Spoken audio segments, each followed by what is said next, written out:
that I'm in Seoul in Korea. But yeah, I love it. I love it here already. I think I'm gonna come back. I will come back here for sure. 요즘 유럽 쪽 크리에이터들 사이에서 화제가 되고 있는 인물이 있습니다. 바로 오스트리아 국적의 뷰티라이프 스타일 유튜버인데요. 원래 이 크리에이터는 아시아 여행 계획을 세울 때 순서를 정해뒀다고 합니다. 첫 번째는 일본, 두 번째는 중국, 그리고 세 번째가 한국. 그런데 이 순서가 완전히 뒤집히는 사건이 벌어집니다. 오스트리아의 대형 전자기기 브랜드 OPPO에서 크리에이터 트립을 제안받은 것인데요. 태어나서 처음 참여하는 브랜드 여행이자 태어나서 처음으로 유럽 대륙을 벗어나는 여행.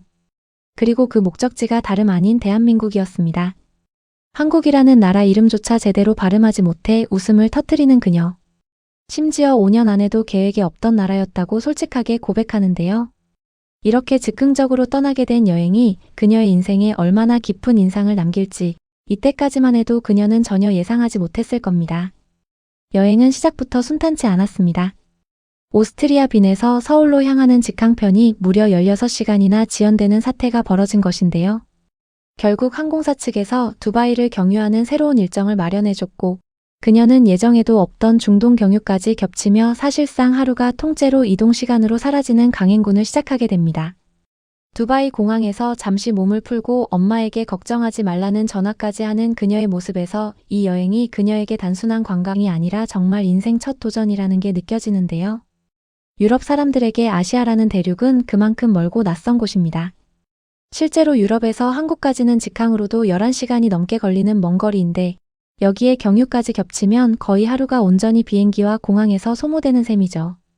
게다가 처음 참여하는 브랜드 여행이라는 부담감까지 있었을 텐데도 그녀는 지치기는커녕 오히려 설렘을 감추지 못하며 카메라 앞에서 계속 밝은 표정을 유지합니다. 기내식으로 나온 파스타 샐러드와 치즈케이크 하나에도 진지하게 반응하며 이 모든 순간을 하나하나 기록해두려는 모습이 인상적이었습니다. 우여곡절 끝에 드디어 인천공항에 도착한 그녀. 공항 벽면에 붙어있는 인천공항이라는 문구를 보자마자 카메라를 들이대는데요. Goes the first meal of the second flight. A croissant, kimchi, omelette, some fruits, yogurt with granola, butter and jam.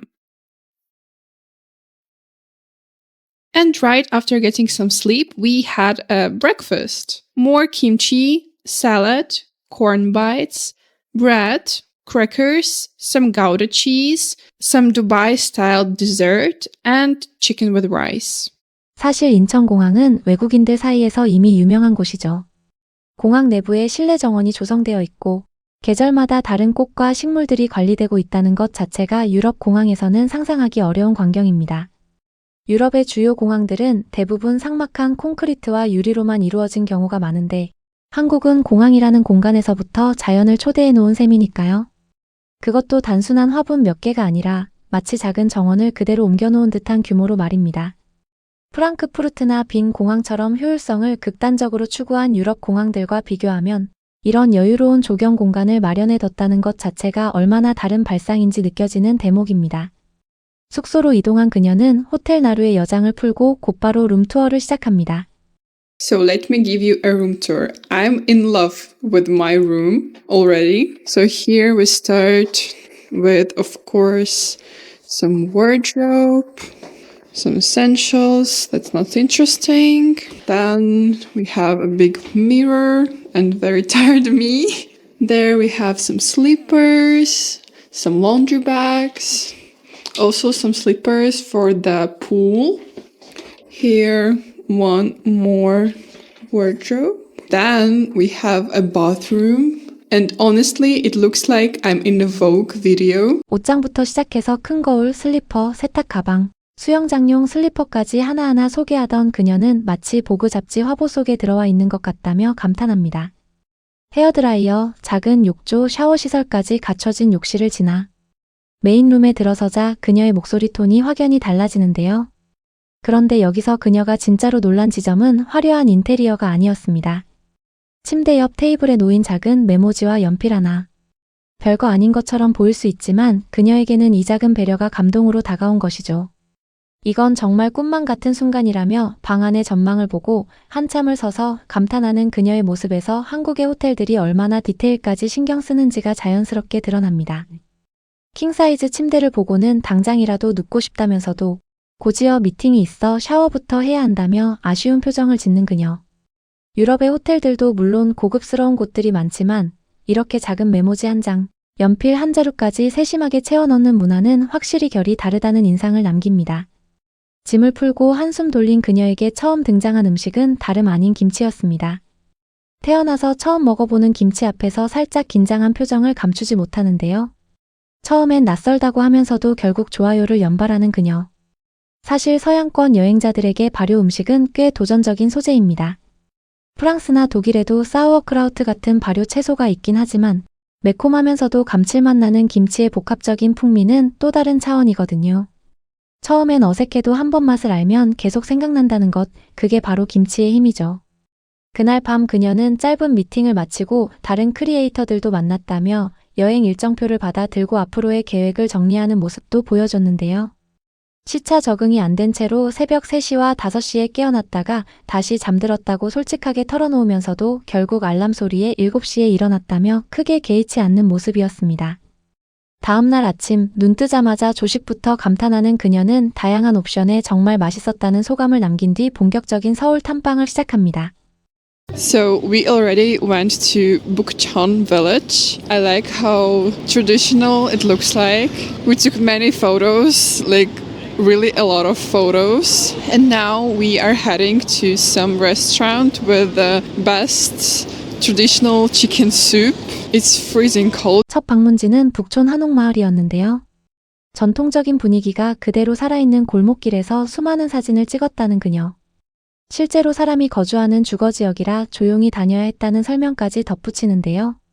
현대적인 초고층 빌딩이 즐비한 서울 한복판에서 이렇게 수백 년 전 모습을 그대로 간직한 동네를 만날 수 있다는 것 자체가 유럽 여행자들에게는 색다른 매력으로 다가옵니다. 유럽의 오래된 도시들은 보통 도심 전체가 옛 모습을 유지하고 있거나 반대로 완전히 현대화되어 있는데 한국은 초고층 빌딩과 기와지붕이 한 골목 안에서 자연스럽게 공존한다는 게 신선한 충격으로 다가온 것이죠. 이런 병치 자체가 서울이라는 도시가 가진 독특한 정체성이라고 볼 수 있습니다. 북촌을 둘러본 뒤 그녀가 향한 곳은 전통 삼계탕 식당이었습니다. 매서운 겨울 날씨에 뜨거운 국물 요리를 마주한 그녀는 날씨는 살을 애듯 춥지만 뜨거운 국물 한 그릇이면 몸이 아프지 않을 것 같은 든든함이 느껴진다고 말합니다. 아직도 자신이 서울에, 한국에 있다는 게 믿기지 않는다면서도 벌써 이곳이 너무 좋다며 반드시 다시 오겠다는 다짐까지 하는 모습에서 한국 음식이 주는 위로가 어떤 것인지 짐작할 수 있습니다. 사실 유럽 음식 문화에는 이렇게 뜨거운 국물에 온몸을 녹이는 개념 자체가 흔치 않습니다. 수프는 있지만 한국의 탕 문화처럼 펄펄 끓는 뚝배기를 통째로 마주하는 경험은 낯설 수밖에 없죠. 그런데 그 낯설미 오히려 깊은 만족감으로 바뀌는 순간 그녀는 완전히 한국 음식의 매력에 빠져버린 겁니다. 식사를 마친 뒤에는 특별한 이동수단으로 서울을 둘러보는 시간을 가졌는데요. 자전거와 트램이 결합된 듯한 독특한 형태의 그룹 이동수단을 처음 접해본 그녀는 뭐라고 불러야 할지도 모르겠다며 즐거워합니다.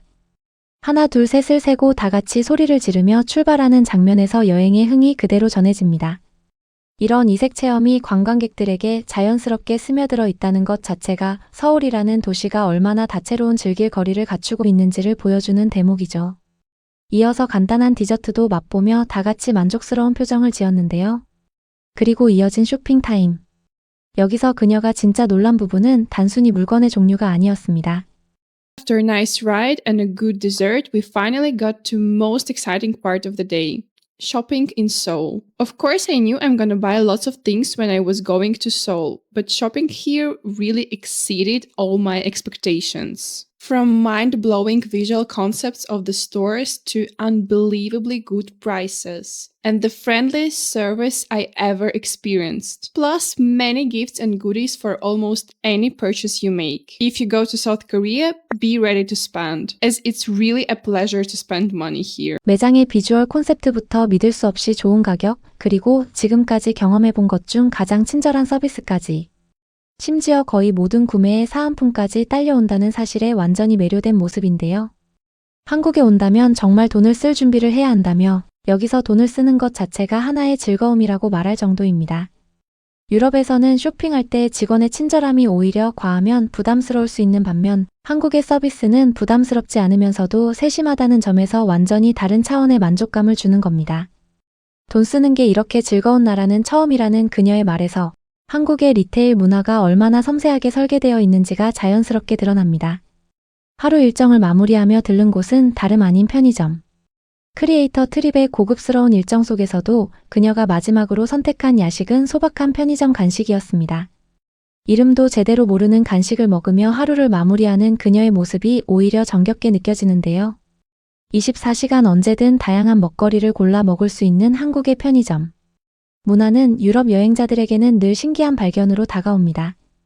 유럽의 편의점은 대부분 밤 10시 전후로 문을 닫거나 종류가 매우 제한적인데 한국은 새벽에도 간 만든 도시락과 다양한 디저트를 살 수 있으니까요. 다음 날 그녀가 향한 곳은 완전히 예상 밖의 장소 알파카 월드였습니다. 분들께 말씀해주시면 먹이를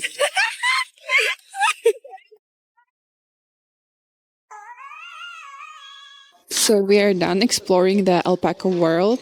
It was very fun to feed them. We had about an hour long walk, like around the park, and the views are just stunning. 이런 곳이 존재하는지조차 몰랐다는 그녀의 반응에서 한국이 단순히 K-팝과 K-드라마만 있는 나라가 아니라 상상 이상으로 다채로운 체험 콘텐츠를 갖춘 나라라는 걸 알 수 있습니다.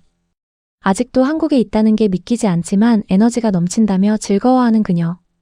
알파카에게 직접 먹이를 주며 웃음과 눈물이 뒤섞인 반응을 보인 그녀는 산으로 둘러싸인 몽환적인 풍경 속에서 약 1시간 동안 산책을 즐겼다는 그녀는 흐린 날씨조차도 오히려 이 장소만의 매력을 더해준다며 극찬을 아끼지 않습니다.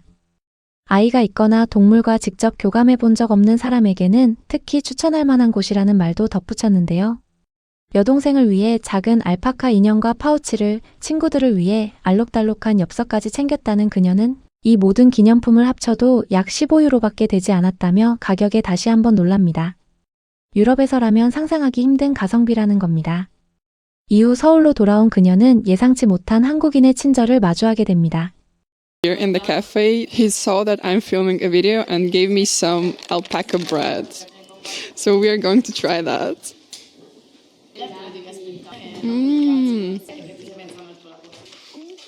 It's very good, thank you. I guess it's beans or something. It's a very good thing. If you're here, try one. 카페에서 촬영 중이라는 걸 알아챈 한 남성이 알파카 모양 빵을 선물로 건네준 것인데요. 특별한 이유 없이 그저 촬영 중인 여행자를 위해 작은 선물을 건네는 이 장면이야말로 한국인의 정문화가 얼마나 자연스럽게 몸에 배어 있는지를 보여주는 대목입니다. 유럽에서는 낯선 사람에게 이런 호의를 베푸는 일이 흔치 않고 오히려 경계하는 문화가 강한 편인데요. 그런 배경에서 자란 그녀에게 이 순간은 꽤나 인상 깊게 남았을 것 같습니다. 이후 그녀는 짧은 시간을 최대한 알차게 쓰기 위해 서울의 골목골목을 걸으며 실제 현지인들의 생활 모습을 느끼려 애썼다고 하는데요. 관광지 위주의 일정 속에서도 이렇게 평범한 동네를 걷는 시간을 놓치지 않았다는 것 자체가 그녀가 얼마나 진심으로 한국을 알아가고 싶어 했는지를 보여주는 것 같습니다. 저녁이 되어 도착한 곳은 자하 하디드가 설계한 동대문 디자인 플라자 DDP였습니다. 세계적인 건축가의 작품이 도심 한복판에 자리 잡고 있다는 사실에 감탄하는 그녀.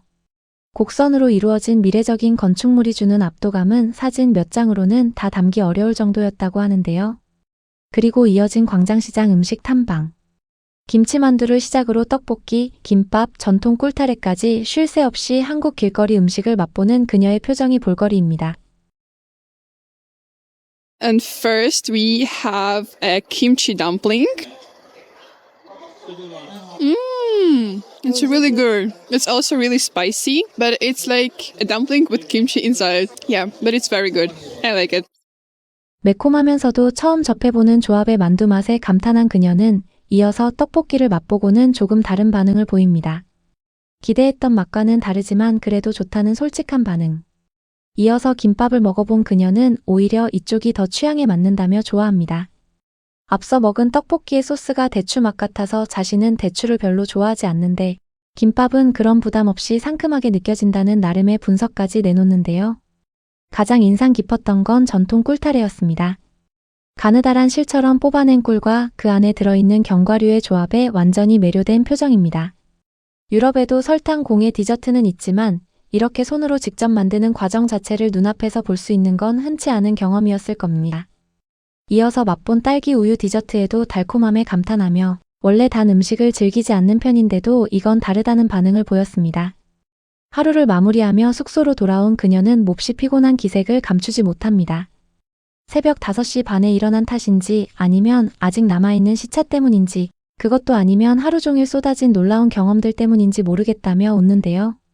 이날 밤 그녀가 마지막으로 선택한 간식은 삶은 계란이었습니다. 여기서 그녀는 뜻밖의 비교를 시작합니다. Oh yeah, and before the content work, I'm going to eat my boiled egg. I have tried one. So there's only one left. And you know, it's really true that the boiled eggs in Korea are much tastier. You know, when I buy some boiled eggs in Austria, they usually taste like an egg that was boiled a long time ago. 오스트리아에서 사 먹는 삶은 계란은 오래전에 삶아둔 듯한 맛이 나는데 한국의 삶은 계란은 마치 방금 삶은 것처럼 신선하다는 겁니다. 유일한 차이는 차갑다는 것뿐이라며 그럼에도 이 신선함이 너무 마음에 든다고 강조하는데요. 별거 아닌 것 같은 삶은 계란 하나에서도 신선함과 품질 관리의 차이를 느꼈다는 것 자체가 한국의 식품 유통 시스템이 얼마나 촘촘하게 관리되고 있는지를 방증하는 셈이죠. 편의점 하나에서 파는 계란조차 이 정도 신선도를 유지한다는 사실은 한국인들에게는 당연한 일상이지만 외국인의 눈에는 놀라운 디테일인 겁니다. 돌이켜보면 이 짧은 며칠 동안 그녀가 마주한 한국은 예상을 뛰어넘는 순간들의 연속이었습니다. 16시간의 항공편 지연조차 이겨내고 도착한 나라에서 그녀는 김치의 낯선 첫맛부터 삶은 계란의 신선함까지 크고 작은 감동을 끊임없이 발견했습니다. 우리에게는 그저 평범한 편의점 계란 하나, 무심코 건네는 빵 한 조각이었을 텐데 그녀에게는 여행 내내 잊지 못할 장면으로 남았던 것이죠. 그녀는 벌써 다시 오겠다는 다짐을 여러 번 남겼습니다. 어쩌면 한국의 진짜 매력은 화려한 관광지보다 이런 사소한 디테일 속에 숨어 있는 게 아닐까요? 영상이 마음에 드셨다면 구독과 좋아요 꾹 눌러주시고 따뜻한 댓글 부탁드립니다. 시청해주셔서 감사합니다.